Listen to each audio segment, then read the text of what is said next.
Ndikulandireni pano patiyankhule na Ambuye. Lero ndi lachisanu mulungu wa 29 pachaka. Mawu athu oyamba chokera mkalata ya Paulo woyera kwa Roma mutu 7 ndime ya 18 mpaka 25.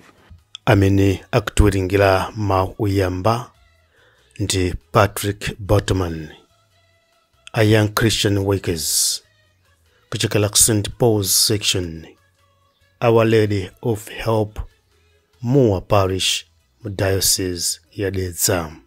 Mtenga wabwino kuchokera mtenga wabwino monga dalembera Luka mutu 12 ndime ya 54 mpaka 59. Ndipo mulindine Father David Nwagaba, a chipani cha Montfort Missionaries, a director Alunta Television, ndipo ali mu Archdiocese ya Lilongwe.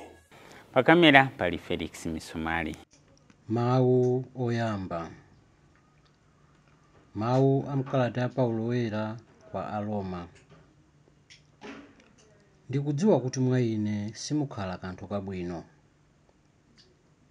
Ndikamati ine ndikunena khalidwe langa lokonda zoyipa. Ngakhale ndimafuna kuchita zabwino, komabe sindizichita. Sindichita zabwino zimene ndifuna, koma ndimachita zoyipa zimene sindifuna. Ngati ndichita zimene sindizifuna, sindinenso amene ndimazichita, koma uchimo umene umakhala mwa ine. Motero, ndimaona kuti chimene chimachitika nchakuti pamene ndifuna kuchita zabwino, zoyipa zili nane pomwepo. Mtima wanga umakondwa ndi malamulo a Mulungu, koma mkati mwanga ndimaona lamulo lina lolimbana ndi lamulo limene mtima wanga wavomereza. Lamulo limenelo landisandutsa kapolo wa lamulo la uchimo lokhala mkati mwanga. Kalanga ine, ndi ndani adzandipulumutsa ku khalidwe langa lino londidzetsera imfa? Amenewa ndiwo mawu a Ambuye. Tithokoze Mulungu. Ambuye akhale nanu. Mawu amtenga woyera monga dalembera Luka. Luka mutu 12 ndime ya 54 mpaka 59. Pa nthawi yomweyo Yesu adawuzanso anthu onse aja kuti, mukaona mtambo ukukwera kuzambwe, pompo mumati mvula ikubwera, ndipo imabweradi. Mpepo yakumwera ikangowomba mumati kutentha, ndipo kumatentadi. Inu anthu achipamaso, mumata kuzindikira maonekedwe a dziko lapansi ndi akuthambo, koma bwanji simutha kuzindikira tanthauzo la zimene zikuchitika masiku omwe ano? Bwanji simutsimikiza nokha zoyenera kuchita, monga pamene ukupita ndi nzako wa mlandu kwa oweruza, uyesetse kukonza mlanduwo mukadali pa njira, kuopa kuti angakupereke kwa oweruza, oweruzayo angakupereke kwa asilikali, ndipo msilikaliyo angakuponye ndende. Ndithu ndikunenetsa kuti suzatulukamo mpaka utalipira zonse. Mtenga wa Ambuye. Habari yanga okondeka, ndikulandireni nsoni, ndipo nkutokozeni kuti muli pamenepo kuti tiphunzire limodzi kuchokera m'malembo oyera. Leronso ine ndikutengapo maphunziro awiri. Mawu oyamba ndikutengapo phunziro ili. Most people, if not all, know what is right and wrong. But unfortunately, some are powerless due to concupiscence. To fight concupiscence, God's power must be sought. Anthu ambiri mwinanso tikoza kunena kuti onse amakhala kudziwa, amadziwa cholondola ndi cholakwika. Koma anthu ambiri kapena anthu ena amakhala adibe mphamvu zochitapo kanthu kuti apange chinthu choonacho cholondolacho. Amapezeka kuti apanga chinthu cholakwika chifukwa cha uchimo, pena chikoka chopanga uchimo chimene chili mwa munthu. Kuti ndimenyane ndi nkhondoyo imene ili mwa ine, ndimafunika mphamvu ya Mulungu. Paulo oyera akuti nthawi zonse ndikafuna kuti tipange chabwino chimene ndikuchiona ndipo ndikuchidziwa, mapezeka kuti ndapanga cholakwika chimene sindifuna. Ndiye kuti amene akugwira mwa ine ndi ndani? Ine chimene ndifuna ndi ichi, koma ndipezeka kuti ndapanga ichi. There is a word in English called concupiscence. Concupiscence is a tendency to sin. Pezeka kuti chimakoka kuti uchimwe. Ndipereke chisanzo. Mwana wang'ono akukula, ndipo amayamba bwanji kudziwa kutukwana. Amamva ena akutukwana. Okay, fine.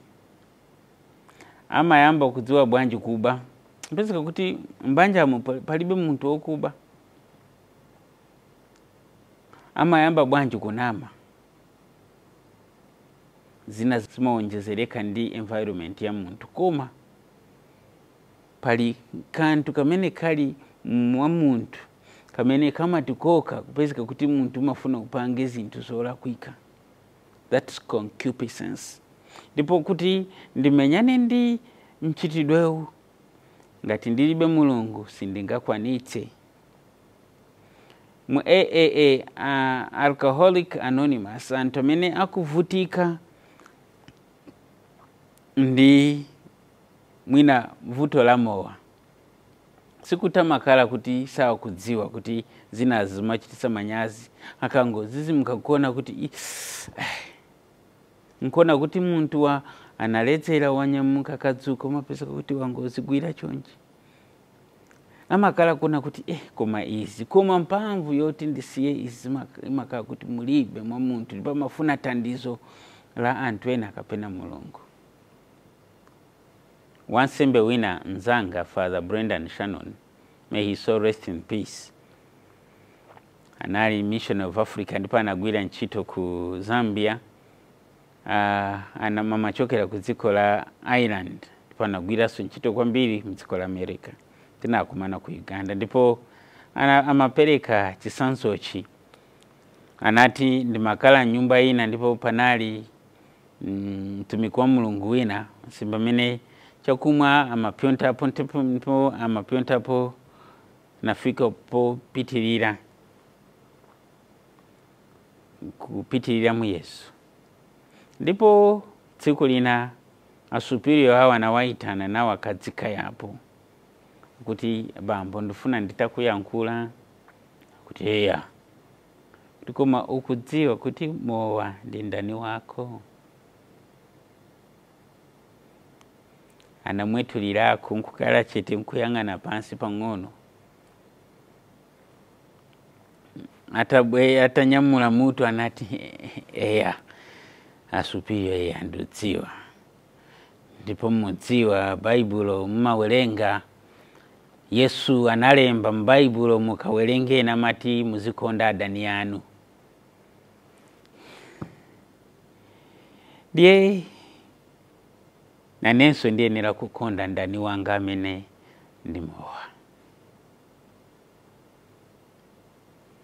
Akuona certainly zikumonongera moyo nditsogolo, koma mphamvu yoti ndikande mawu oti chinthu chilungamise zimabwera nkupanga point here ichi ndipange ichi ukapeza wokuba sanga kuuzeni kuti kuba sadziwa kuti ndikoipa. Amadziwa. Nkona kuti akamapita maendera ziwiri, kupulumuka kapena kupedwa. Koma china chimakala chimukakamise tieni. Paye kasanga kwanise kuzipulumutsa mafuna mpamvu ina yapadera kapena anthu ena kumutanditsa. ndipo nkaitana mphamvu ya mulungu imanditandiza koposa. Mzimayi kapena mtsikana ndithu ali pa university mwina kapena muntu ali hapo ndithu muoneka bwino usiku ali pa nsewu kusigulitsa. Mutu ndiye kuti sakudziwa kuti chinchola kuika madziwo.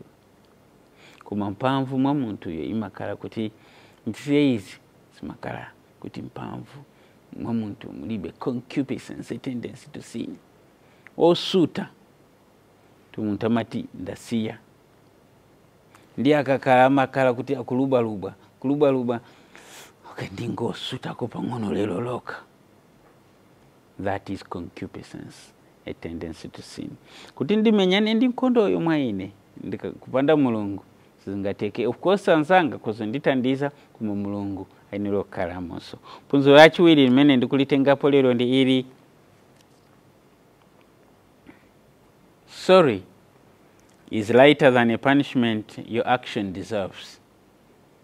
Learn to say sorry before things go far. Kupepesa ndi chintu chapafupi koposa chilango chimene ungachilandire chifukwa cha nzola kuika zimene wapanga. Choncho ndiphunzire kunena kuti sorry pepani. Ambuye Yesu akutipasa chitsanzo chikuti mupepesane inu ndi muntu wako oyo amene akutengera ku bwalo la milandu mukadali panjira kuti zina zitere panjirapo musanafike uko kupikisa zinthu kutali. Makane ndamene amabweresa mavuto kwa nyamula kantu kakang'ono. Sindingapepese ine, sindingapepese nkupusa. Koma muntima udziwa kuti apa ndalakwitsa. Kuzipanga mpaka ndingati wokuba amene amadikira kuti mukwapule mpaka mupane mwina ndi prayala kuti anene kuti ndine muntu wavulala kale wapwetekeka. Of course zimachitika anthu ena malakwira kuaganizira nkwapanga tocha. That is wrong. Koma nkudziwa kuti ichi ndapanga ndine kupepesa is the easiest way. Ayi ndichita manyazi ndiye ndiime nji. Mapeto yake zimabweresa mafuto oposa zimene ndimaganizira. May God give you the grace. May He give me the grace that I be a better person today than I was yesterday. Amen.